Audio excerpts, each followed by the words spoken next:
Again, taking a live look over the Israel-Gaza border at this hour as South Africa's foreign minister saying her country's citizens who fight in the Israeli armed forces or alongside them in Gaza will be arrested when they return home. Minister Naledi Pandor made the comment earlier this week at a Palestinian solidarity event attended by officials from South Africa's ruling African National Congress Party. Her exact words, quote, "We are ready. When you come home, we are going to arrest you," as the crowd did applaud. Pandor also encouraged people to protest outside the embassies of what she called the, quote, 5 primary supporters of Israel and its military action in Gaza. This coming, of course, after South Africa brought claims of genocide against Israel at the World Court. I do want to talk overall more about the relationship between Israel and South Africa, so let's bring in Benji Schumann. He is the Director of Public Policy at the South African Zionist Federation. Thank you so much for taking the time to be here with us today to talk about this. Thank you, Josh. We appreciate the opportunity to be on your show. Of course. Well, first off, I do want to ask you, is there a large Israeli population in South Africa? So there are approximately 60,000 Jews, South African Jews in Israel, that live here in South Africa and have done for many generations. And there are some Israeli citizens as well who have moved over time, but not that many, maybe a few thousand. So that is the breakdown of the population. What is the relationship like overall between Israel and South Africa, and how has it changed over the past, let's say, years and decades? I think the important thing to understand about the South Africa-Israel relationship is that overall in the society, the general population is very supportive of Israel or is not concerned with what's going on in the Middle East because we're very far away. But the government, which has long roots with the Soviet Union, is very close to the Iranian government and to Hamas, has driven a very, very anti-Israel policy in the last while. Recent polling suggests that 1 in 2 South Africans don't care about these foreign policies, and as much as 23% of South Africans would consider voting against the government because of their foreign policy actions. So it's very much more a government issue than a people issue. And kind of on that same note, just speaking government-wise, is there a world where the relationship gets better in the near future or maybe the distant future?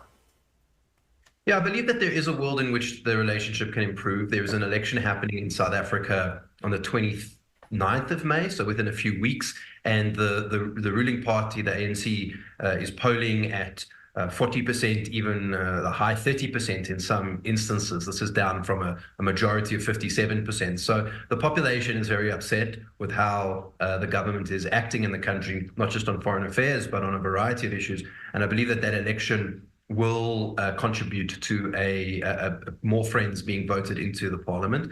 And in addition, there's also a trade agreement that America has with South Africa called AGOA, the Africa Growth and Opportunities Act, which is about preferential trade with America from Africa and South Africa. And those trade agreements are up for negotiation. And I believe that significant concessions in South Africa's anti-Western, anti-American posture could be gotten as a reward, if you like, for negotiating this trade agreement for its next term.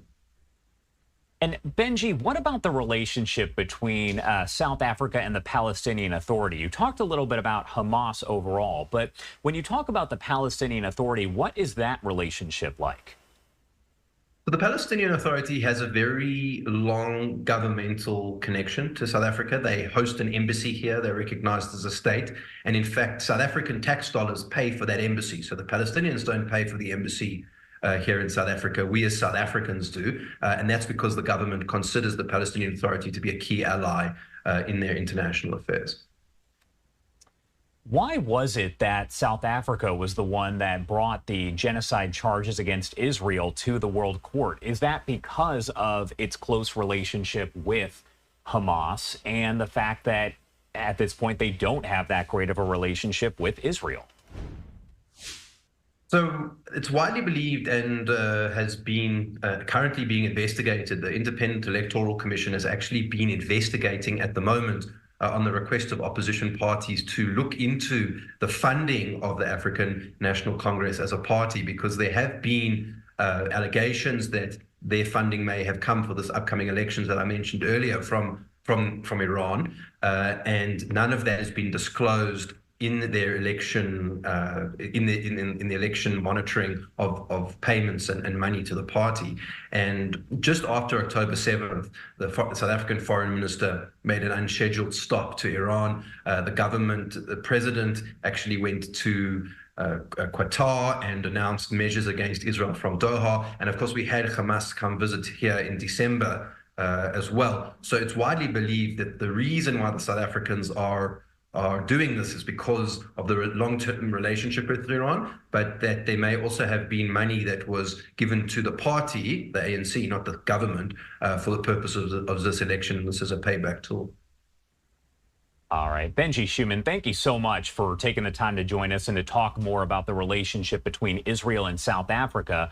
Obviously, we'll see how everything develops. Is there anything else that you want to add about any of this before I let you go?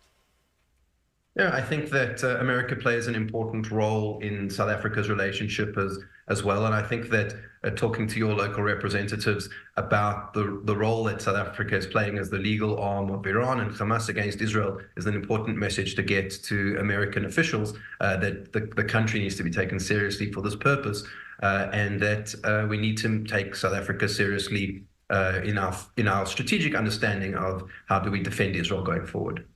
All right, Benji, thank you again for taking the time to join us, be here with us, and break it all down. We appreciate it. Thank you, Josh. Have a great day. You too. And you are taking a live look at this hour. This is over the central Gaza Strip there, as we do expect an aid ship to arrive any moment now. We're told it could be in about 30 minutes or so, carrying a lot of aid that will be transported into Gaza.